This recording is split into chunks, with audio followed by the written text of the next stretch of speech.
Hello, and welcome to Lost Tales from the Past, where we dig up, dust off, and resurrect old forgotten stories, giving them new life. Today's tale finds us in February of 1952, where we see the latest edition of the Magazine of Fantasy and Science Fiction. Inside, we find a story from one of the masters, Ray Bradbury, called The Pedestrian. It's about a man who likes going for walks of an evening, but in his world, this is very odd behavior. So sit back, relax, make sure you're wearing comfortable shoes, and get ready for The Pedestrian by Ray Bradbury. To enter out into that silence that was the city at 8 o'clock of a misty evening in November. To put your feet upon that buckling concrete walk. To step over grassy seams and make your way hands in pockets through the silences. That was what Mr. Leonard Mead most dearly loved to do. He would stand upon the corner of an intersection and peer down long moonlit avenues of sidewalk in 4 directions, deciding which way to go. But it really made no difference. He was alone in this world of A.D. 2131, or as good as alone, and with a final decision made, a path selected, he would stride off, sending patterns of frosty air before him like the smoke of a cigar. Sometimes he would walk for hours and miles, and return only at midnight to his house. And on his way he would see the cottages and homes with their dark windows. And it was not unequal to walking through a graveyard, because only the faintest glimmers of firefly light appeared in flickers behind the windows.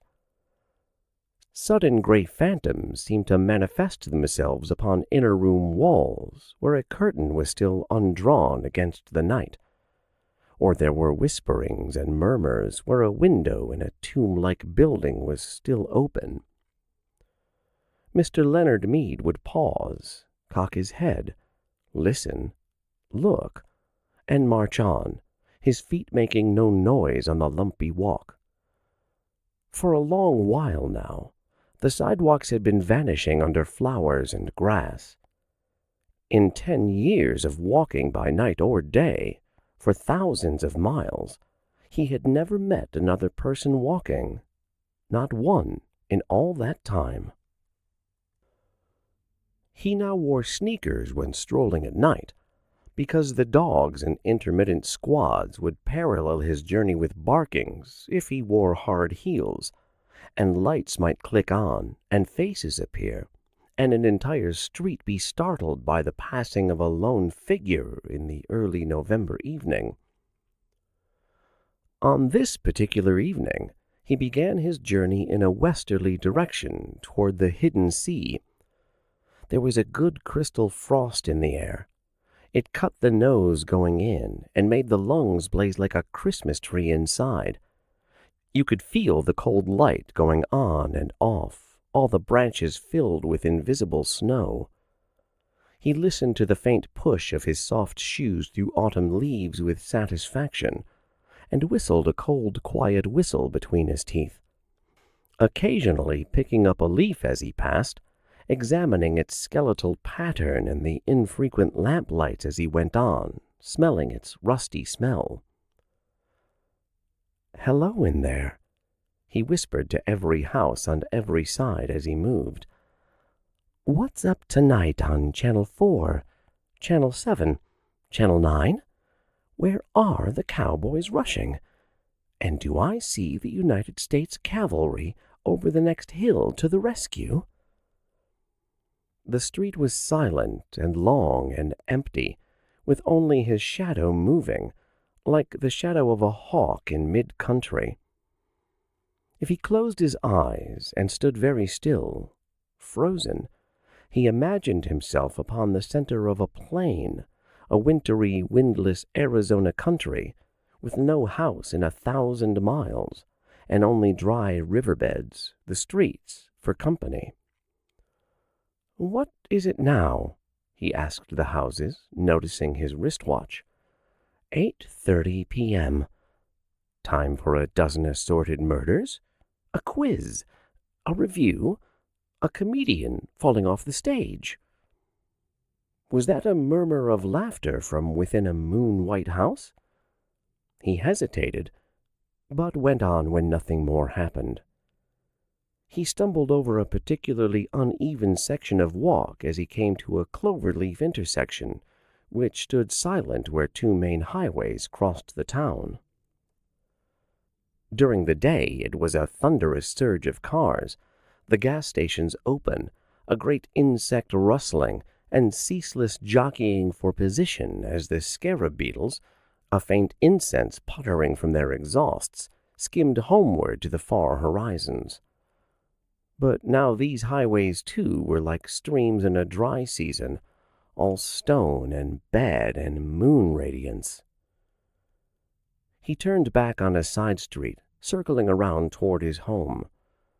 He was within a block of his destination when the lone car turned a corner quite suddenly and flashed a fierce white cone of light upon him. He stood entranced, not unlike a night moth, stunned by the illumination and then drawn toward it. A metallic voice called to him. "Stand still. Stay where you are. Don't move."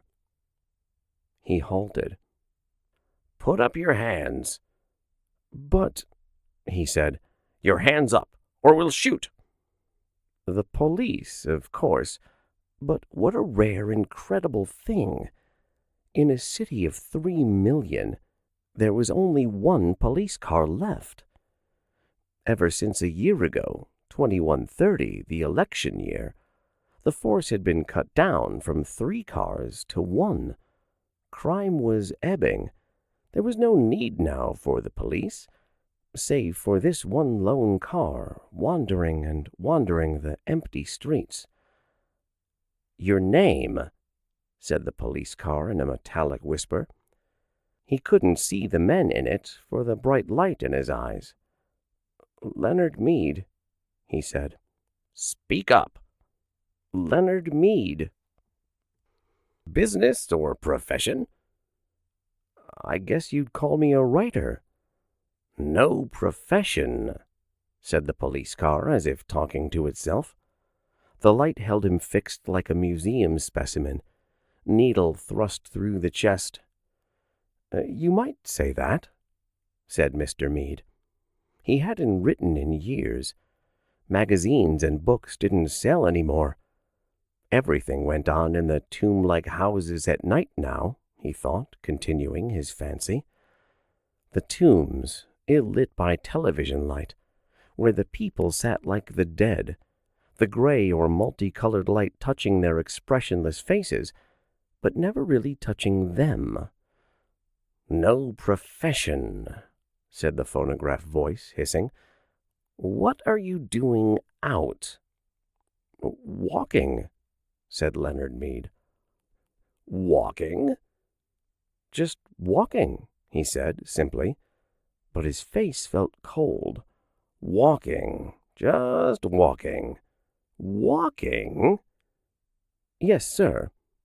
"Walking where? For what?" "Walking for air. Walking to sea." "Your address?" 11 South St. James Street. "And there is air in your house? You have an air conditioner, Mr. Mead?" "Yes." "And you have a viewing screen in your house to see with?" "No." "No?" There was a crackling quiet that in itself was an accusation. "Are you married, Mr. Mead?" "No." "Not married," said the police voice behind the fiery beam. The moon was high and clear among the stars, and the houses on the street were gray and silent. "Nobody wanted me," said Leonard Mead with a smile. "Don't speak unless you're spoken to."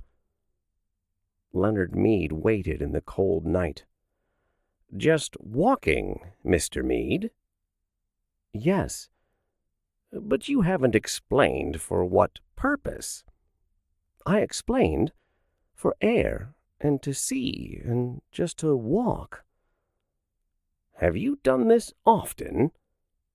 "Every night for years." The police car sat in the center of the street with its radio throat faintly humming. "Well, Mr. Meade," it said. "Is that all?" he asked politely. "Yes," said the voice. "Here." There was a sigh, a pop. The back door of the police car sprang wide. "Get in." "But wait a minute. I haven't done anything." "Get in." "I protest." "Mr. Meade." He walked like a man suddenly drunk. As he passed the front window of the car, he looked in. As he had expected, there was no one in the front seat. No one in the car at all. "Get in." He put his hand to the door and peered into the back seat, which was a little cell, a little black jail with bars. It smelled of riveted steel. It smelled of harsh antiseptic. It smelled too clean and hard and metallic. There was nothing soft there. "Now, if you had a wife to give you an alibi," the iron voice said to him, "but—" "Where are you taking me?" The car hesitated, or rather gave a faint whirring click, as if information, somewhere, was dropping card by punch-slotted card under electric eyes. "To the Psychiatric Center for Research on Regressive Tendencies." He got in. The door shut with a soft thud. The police car rolled through the night avenues, flashing its dim lights ahead. They passed one house on one street a moment later, one house in an entire city of houses that were dark, but this one particular house had all its electric lights brightly lit, every window a loud yellow illumination, square and warm in the cool darkness. "That's my house," said Leonard Meade. No one answered him. The car moved down the empty riverbed of streets and off away, leaving the empty streets with the empty sidewalks, and no sound and no motion all the rest of the chill November night.